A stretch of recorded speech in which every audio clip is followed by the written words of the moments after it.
Berdasarkan Undang-Undang Nomor 5 Tahun 2014, pegawai ASN dibagi menjadi dua, pegawai negeri sipil dan pegawai pemerintah dengan perjanjian kerja.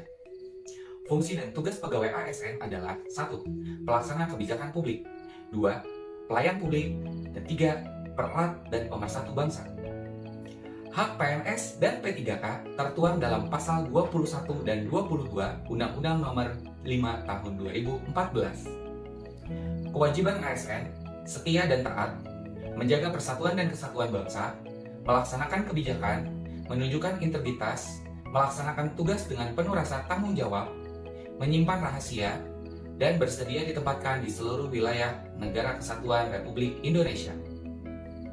ASN sebagai profesi berlandaskan pada kode etik dan kode perilaku ASN yang bertujuan untuk menjaga martabat dan kehormatan ASN itu sendiri.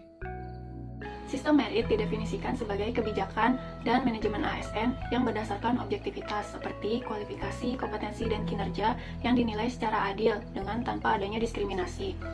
Objektivitas tersebut dilaksanakan pada proses seleksi, pengangkatan, penempatan, dan promosi pegawai. Dalam proses tersebut, hal yang dipertimbangkan yaitu kinerja dan kompetensi.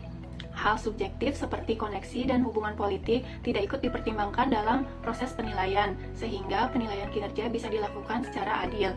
Tujuan dari sistem merit itu sendiri yaitu untuk memastikan bahwa jabatan yang ada di birokrasi pemerintahan dapat diduduki oleh pegawai yang memang memenuhi persyaratan kualifikasi dan juga kompetensi, sehingga tujuan dari pembangunan terutama pada bidang SDM untuk mewujudkan ASN yang profesional, berkinerja tinggi, berintegritas, dan menjunjung tinggi netralisasi dapat terwujud. Manajemen ASN meliputi segala kegiatan mulai dari pengadaan, penempatan, mutasi, promosi, pengembangan, penilaian dan penghargaan sampai pada pemutusan hubungan kerja ASN. Perbedaan antara PNS dan P3K adalah adanya kontrak kerja dan tidak adanya sistem pangkat dan jabatan mutasi promosi pada P3K. Penyusunan penetapan kebutuhan ASN disusun oleh setiap instansi pemerintah untuk jangka waktu 5 tahun berdasarkan prioritas kebutuhan, analisis jabatan, dan analisis beban kerja. Kemudian, pada tahap pengadaan, dilakukan melalui perencanaan, pengumuman lowongan, pelamaran, seleksi, pengumuman hasil seleksi, dan pengangkatan ASN. Dalam jenjang karirnya, PNS dapat berpindah pangkat dan jabatan berdasarkan kualifikasi, kompetensi, dan penilaian kerja. ASN juga memiliki kesempatan dalam pengembangan karir atau kompetensi melalui pendidikan, pelatihan, kursus, dan penataran. ASN memiliki hak untuk mendapatkan gaji dan tunjangan secara adil dan layak berdasarkan beban kerja, tanggung jawab, dan resiko kerja. Selain itu, ASN juga memiliki hak atas penghargaan dan perlindungan dari pemerintah.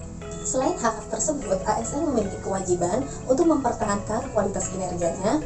Dari itu dibutuhkan komitmen atas penilaian kerja dan tindakan disiplin ASN yang wajib dipatuhi.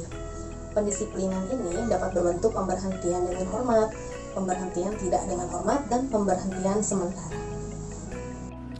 Pengelolaan jabatan pimpinan tinggi. Jabatan pimpinan tinggi terdiri dari jabatan pimpinan tinggi utama, madya, dan pratama.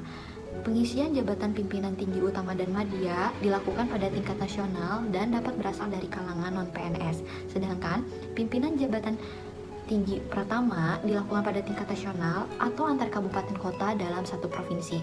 Pengisian jabatan pimpinan tinggi dilakukan secara terbuka dan kompetitif. Masa jabatan pimpinan tinggi dapat diduduki maksimal 5 tahun kerja.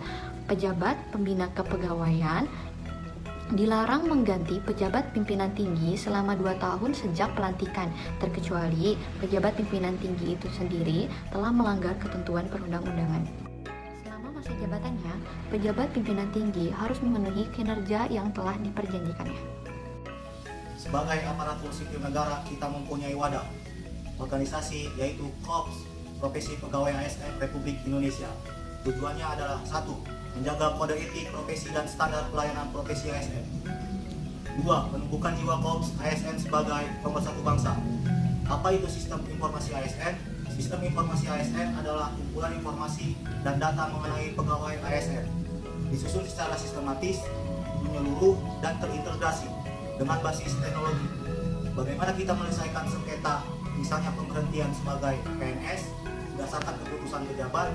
Caranya adalah mengajukan upaya administratif dan banding administratif.